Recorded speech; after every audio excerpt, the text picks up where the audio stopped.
এদিক থেকে তাকান, এদিক তাকান, এদিক এদিক।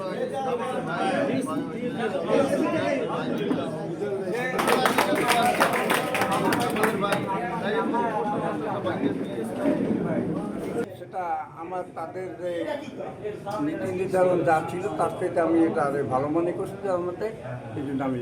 আচ্ছা, কোন দলে ছিলেন আপনি? বিএনপি। কোন পদে ছিলেন? আচ্ছা, আমি বিএনপি ছেড়ে বিএনপি 1 নম্বর ওয়ার্ডের সহসভাপতি ছিলাম। আমি তাদের কর্মকাণ্ড আমার কাছে ভালো লাগে না, যার পরিপ্রেক্ষিতে আমি জামাতের নীতি নির্ধারণ যা দেখি তাটা ভালো লাগে, এই জন্য আমি বিএনপি থেকে জামাতে করছি। আপনার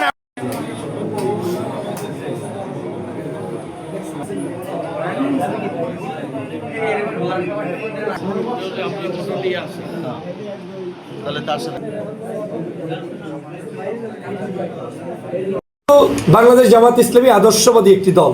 এই দলে যোগদানের প্রক্রিয়া আজকে নতুন নয়।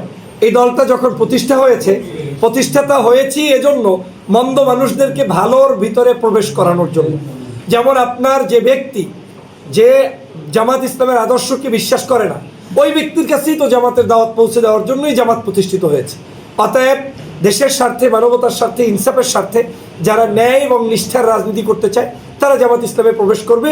কিন্তু মনে রাখতে হবে, কোনো খুনি, কোনো দুষ্ট, কোনো খারাপ মানুষ যারা মানুষের উপরে জুলুম করেছে, অত্যাচার করেছে, ওখান থেকে বাঁচার জন্য করবে, সেটা আমরা মেনে নিব না। আমরা কোনোভাবে অ্যাকসেপ্টও করছি না।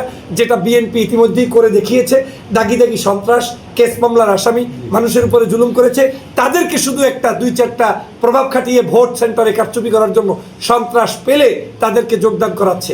এমনকি আমার প্রতিপক্ষ প্রার্থী একটি বক্তব্যে বলেছেও আমাকে 12ই ফেব্রুয়ারি পর্যন্ত কিছু সন্ত্রাস পালতে হবে। তার মানে ওই 12ই ফেব্রুয়ারি পর্যন্ত উনি এই সন্ত্রাস পালার অর্থ হচ্ছে সন্ত্রাস দিয়ে সেন্টার দখল করবে, সন্ত্রাস দিয়ে চাঁদাবাজি করবে, সন্ত্রাস দিয়ে জয়যুক্ত হইতে চায়। আবার এই সন্ত্রাসদেরকেই কিন্তু 12ই ফেব্রুয়ারির পরে তিনি ছেড়ে দিতে পারবে না। কিন্তু জামাত ইসলাম বিশ্বাস করে আমাদের ডানেও সন্ত্রাস নাই, বামেও সন্ত্রাস নাই, সামনেও চাঁদাবাজ নাই, পিছনেও চাঁদাবাজ নাই। আমরা ক্লিন ইমেজের রাজনীতি করছি। আমরা এই সমাজের প্রত্যেকটি নাগরিকের অধিকার প্রতিষ্ঠার জন্য আন্দোলন করছি ইনশাআল্লাহ।